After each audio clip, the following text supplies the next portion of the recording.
Welcome or welcome back to my channel. My name is Tom the Viking, and today I would like to show you 3 interesting characters you need to know about in the new start date 1178. I hope you will enjoy watching.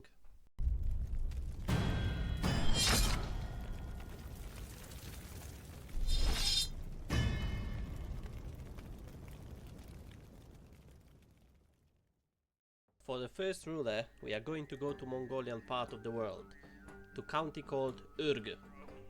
Yes, I have searched for a proper pronunciation, because there's our young 16 years old Temujin, but everyone knows him under his title, which was only given to the King of Kings, the Genghis Khan. Right now he is just a young lad, nobody knows about him yet, but God, look at those stats, all are above 10. He starts with brilliant strategies as education trait, veteran adventurer and shroud. I only want to remind you once again, he is only 16 years old.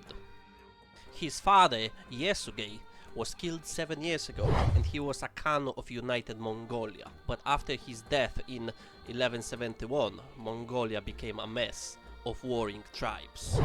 Your main duty will be to unite all the Mongolian tribes under your rule.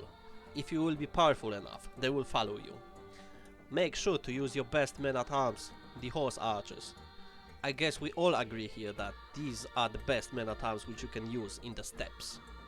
At some point in time, you will become a conqueror, which gives you a lot of amazing bonuses.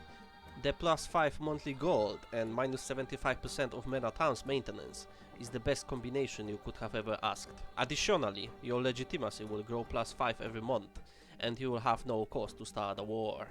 Become a Khan which they have never seen before. Become even greater than your father. After uniting the warring tribes, create the Kingdom of Mongolia and enjoy conquering more land around you.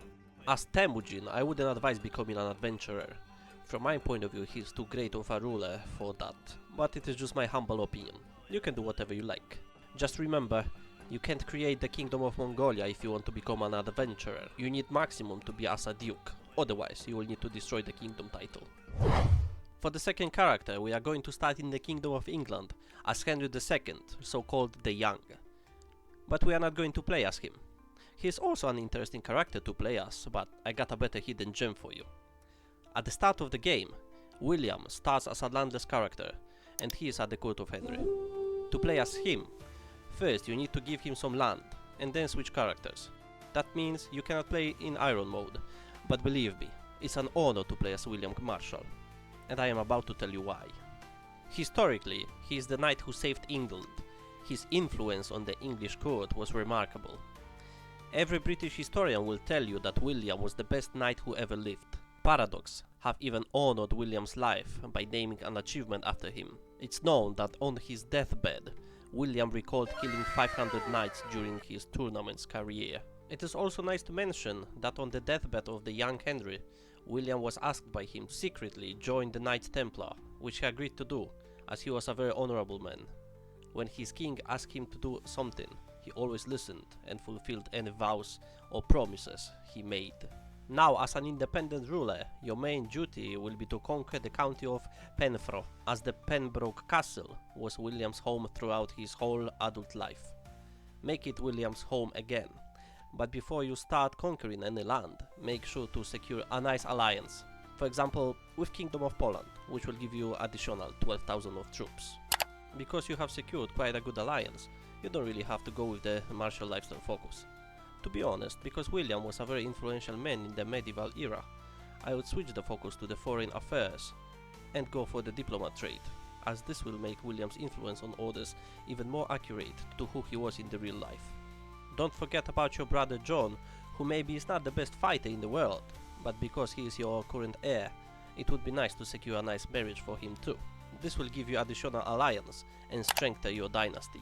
There's also another interesting way to play as William. You can become an adventurer and travel all around the English land, finishing tasks and contracts for different English nobles. Playing a character who is an adventurer, you are able to taste the game from different perspectives. I will definitely try it one day. For the third and last ruler in today's video, you will need to move to the east of Byzantine Empire, to the Kingdom of Georgia. There, you will find Prince Sargis of Zakarian dynasty. Historically, He is an Armenian Georgian nobleman, but Paradox chose to make him Armenian, which is fine. I am not complaining, it's accurate. He was a very important person in the Georgian history. I have no idea why your liege doesn't like you. Oh, well, he is of another Christian faith, and of a different culture. Technically, you could switch the faith to the Georgian Orthodox, as it doesn't make a big difference for you. But first you need to gain the required piety. And of course you can learn the Georgian language. Right now you are of Apostolic faith, which is also one of the Christian faiths. But maybe one day you would like to get back to your ancestors' beliefs and bring back the Zoroastrian faith to life. That could be a great idea and a little challenge for you. In terms of learning lifestyle, you should stay with the martial focus, because your best times are yet to come. Even though you are not the best in stats, the Princess Tamar will soon inherit the Georgian throne. Make everything you can to make her like you. Historically, Sargis was the commander of all of the Georgian armies under the Tamar rule, later called the Great. Even before unpausing the game, make sure to marry yourself and your heir, because even though you are quite powerful inside of Georgian Kingdom, you are definitely not powerful enough to fight against likes of Cumania, Seljuk, Rum, or even Byzantine Empire. The dynasty legacy is always up to you, depending on what type of gameplay you would like to play. Personally, because Zakarian dynasty is known for its military genius and prowess, I would go with warfare, as Sargis will receive extra 2 to his prowess, and your knight's effectiveness will grow 15%. By playing in Georgia you will never be safe. You are in the middle of great empires, and I am quite sure that they will knock on your door sooner or later. What path will you choose? As Zakarian Sargis, you are not able to become an adventurer, so I see 2 ways of playing as him. The first one is to convert to your ruler's religion, befriending the next ruler, which is the Tamar, and become the greatest commander in the Georgian history. This is actually my favorite idea, as it is historically accurate. And the second option is to become powerful enough to become the king of Georgia yourself. Even if you would not achieve it as Sargis, you always have the heir to finish your unfinished business. In the meantime, your liege will grant you 2 vassals, so your realm will grow even without lifting your finger. Remember me telling you earlier that you need to convert to your liege's religion? Your liege should eventually ask you to convert to his religion, which would actually save you the conversion cost.